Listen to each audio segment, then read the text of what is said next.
Welcome back into Good Morning Arkansas. So happy to have Dr. Peyton Card. He is an internal medicine doctor with Arkansas Heart Hospital. And today we are talking about something really important, folks, something timely and something that you need to keep in mind, not just today or this week or this month, but all summer long, and that's sunscreen. Dr. Card, thanks for coming in this morning. No problem. I Thanks for recently having me. went into the store, like a lot of folks do, try to update your sunscreen, you know, try to make sure, number one, it's not expired, because we've learned that's not good to have, and that you have the right kind for your family and for yourself. Let me tell you, the options are endless in some of these stores. It can be pretty confusing knowing, okay, what does this mean? What does that mean? What is SPF? What is this? So thanks for coming in to break down a few of these today. Now, first question I have for you this morning is, how do I know, me and you, how do we know how to choose what kind of sunscreen is right for us? Gotcha. So when you go looking at sunscreen, everything is kind of broken down into a couple big groups of sunscreens. Okay.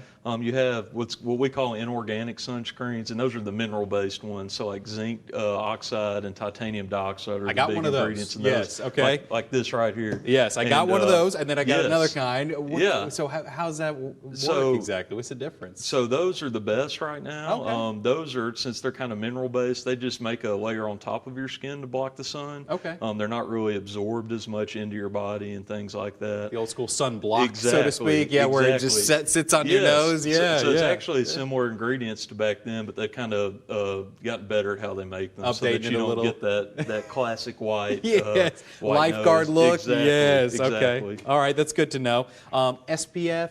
Sure. Help our viewers understand exactly what they're talking about here. So SPF is sun protection factor, and really the big thing when you're looking for sunscreens, you want to have it at least 30 or above. Once you get over 50, it's kind of debatable if there's any benefit to that once you get past that. Really? Like the 70s and 100s? Yeah. Might be not even necessary? Exactly. Okay. All right. But the biggies are, according to the Academy of Dermatology, they want you to have an SPF of at least 30. Okay. They would prefer you to have something that's water resistant and something, you know, that could give you kind of an all-day effect. Yeah. Now, water resistant, is that after a certain amount of time? Hey, we see all these that are like water resistant. You spray it on and you're good to go. But growing up, we always heard our parents say, like, put your sunscreen on, wait a certain amount of time, and then you can go play in the water. Is that still in effect, or are these new ones, can you just spray on and go play right away? So some of them do dry a little quicker, but kind of in general, a good rule of thumb is to try to put it on at like a half hour before going out to the sun if you can. That's good. And then, you know, if you're not in the water and things like that, you need to be reapplying at least every 2 hours. If you're in the water sweating a lot, then kind of it's all bets are off, and things, they wear off a lot quicker, as you can imagine. Even the ones that are labeled as water resistant or sweat resistant, that only lasts for up to 40 minutes. Oh, wow. And so, you know, really, everybody needs to be applying more often than they think. So the reapplication of it, general rule of thumb, 40 minutes, longer, shorter? If you're in and out of the pool or the lake, I know it's Memorial Day. If you're in and out of the lake or pool, I would do it every 40 minutes to an hour at least.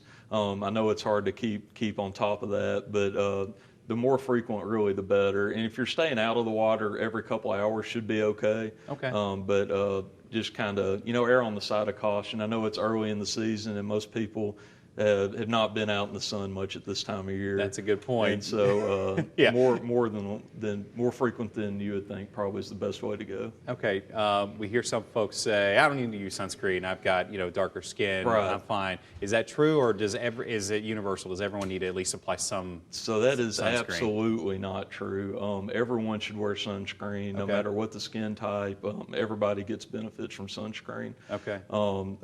Even if you don't think you're sunburning, you could still have some of the cancer-forming, harmful effects from the sun, and so sunscreen is for everyone. One of the most alarming things I think that we've been able to see with updates in technology is just sun damage. Yes. Not exactly getting to the extremes of skin cancer yet, but the sun damage, and when they've taken different images of people's faces after sun exposure, you don't see what goes on under the skin as much. I Right. mean, we always look on top, but under the Right. skin can be just as damaging, right? Right. You know, you're getting the damage whether or not you know, even if you don't have like a blistering sunburn, Yeah. you're still getting damage out in the sun, even if it's a cloudy day. Those rays are coming through and damaging the skin. All right, so timing is important. He said 30 minutes before. What are the best types maybe for folks who have sensitive skin? Sure. Folks, maybe teenagers out there who are battling, acne or something like Sure. that. What would you recommend? So for just general sensitive skin, things like the zinc oxide based Okay. ones, they're a little less likely to sensitize your skin since that ingredient, again, is just staying on top of the skin. And it washes off after, so it's not like you're getting in the Right, pores. it's not being absorbed into the skin. Okay.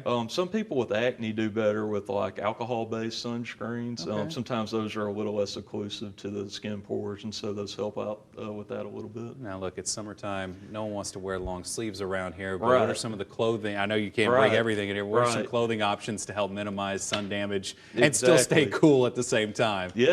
So, things on clothing, obviously, the more your skin's covered, long sleeves are better than short.